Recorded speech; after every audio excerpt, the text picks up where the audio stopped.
Welcome to No Bones About It Puppy Day School. This is our week 4 with Piper, and I'm really glad you guys ended up continuing on for this last week here, because I think Piper's made a lot of progress in just sort of like settling in and figuring out our training patterns. And I know you'll be able to, as soon as you go back to Denver and work, sort of settle into your routine, you're going to be able to look back and really start practicing a lot of these skills. You can even just watch her attentiveness with me, how she's just fully focused, even though we're in this outdoor environment where there's a lot of things going on, she's really tuned in.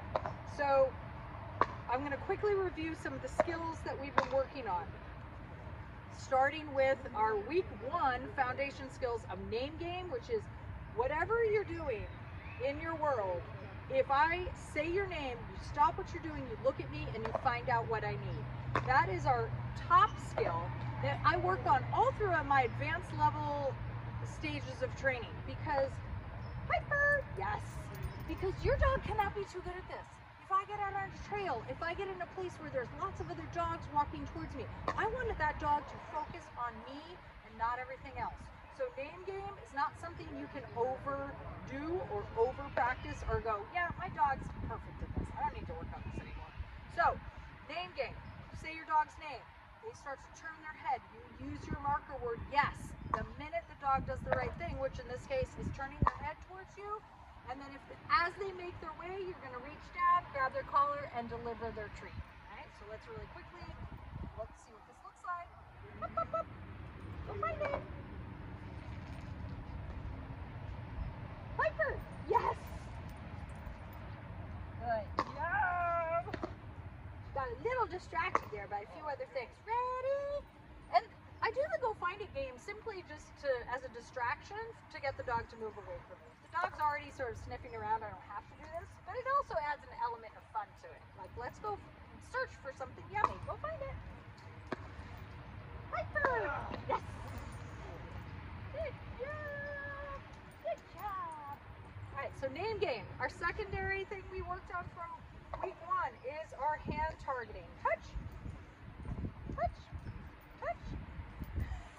So I found with her that 2 touches, she'll really hone in and not do the jumpy thing. If I ask for 3, she kind of loses it. But that's a huge improvement from week 1, 2, and 3, where she was just coming in like all guns a-blazing and her paws forward. So, touch.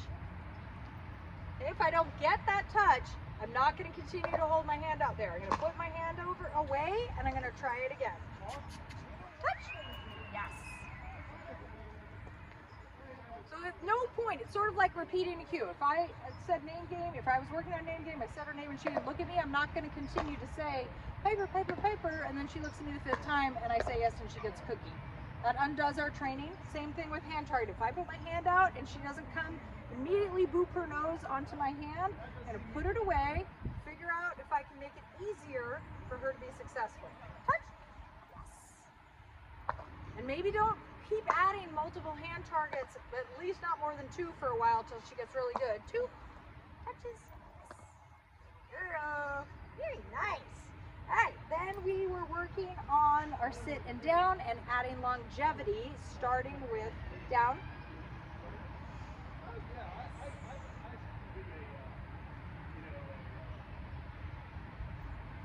So we add longevity to this by continuing to reward as the puppy is there, so they don't immediately pop up and decide, okay.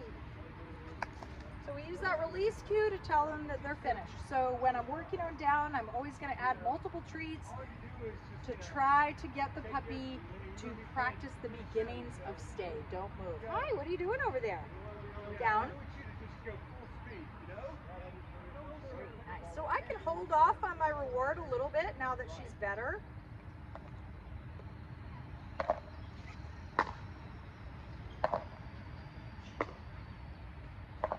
Also taking a couple steps back. Oops. All right, she gets up. I'm going to wait to see if she corrected herself, which she did, because she didn't hear her release cue, so that means she's not finished. Very nice. Okay, good girl. Oh, it's so good. I'm so proud of you. So we've got down, we've got the beginnings of stay, which is working on longevity and me moving around a little bit as she remains in her down. Okay? And then we were working on recall. I'm going to ask Alex to come out and we're going to practice a little bit of recall back and forth. I'm actually going to take her leash off. And it's been really good for Alex to be here this week and practice with some of these puppies that have never worked with her before so that we can see how what we call that transfer of value. Dog works for a new person. What does that look like? What kind of responsiveness do we get? So I'm going to walk a little bit more towards that semicircle because you're better. Yeah, there we go. That's right there. It's perfect. I just want you to be in camera a little bit. So I'm going to have Alex do name game. So it's dog's name. As soon as the dog looks at her, she's going to say yes, and then she's going to add the word come. And this is really hard because Piper has to move away from me and she's usually used to working with me. Actually, let's come in a little bit. So here's a tip. Whenever we have something or somebody new, let's start out so we're setting up for success with easy versions of something. So I'm going to have Alex just do a couple like treat tosses. Go find it and name games with Piper just to get her a little bit warmed up and get her interested in responding to Alex. So go ahead and Piper, go find it. Oh, she missed it. Go do another go find it. Piper, go find it. Piper,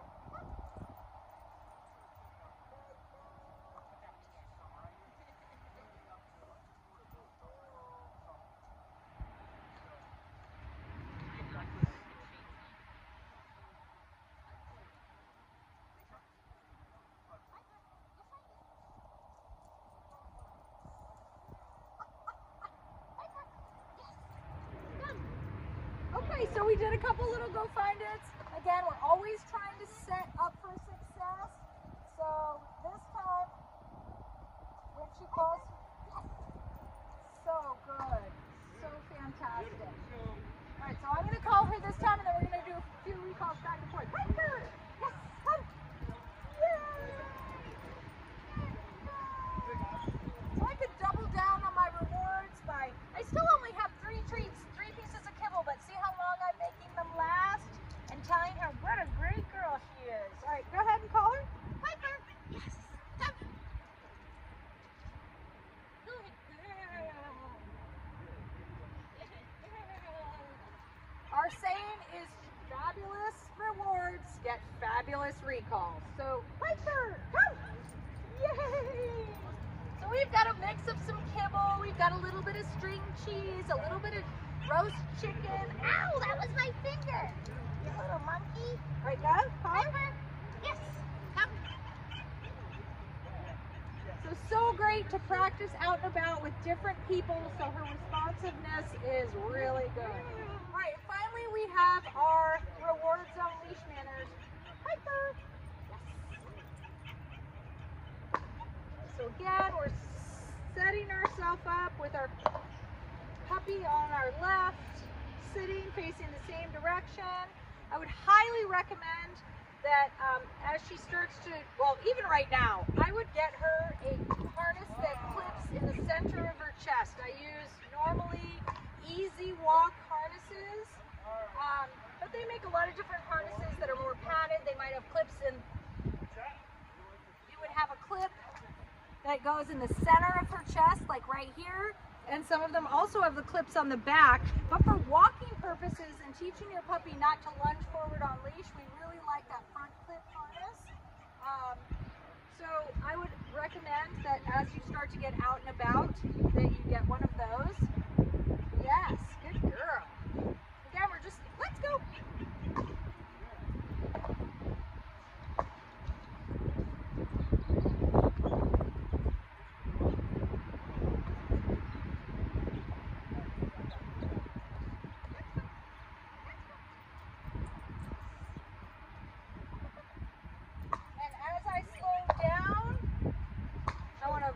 Back into that sit, so she starts to learn when I'm stopped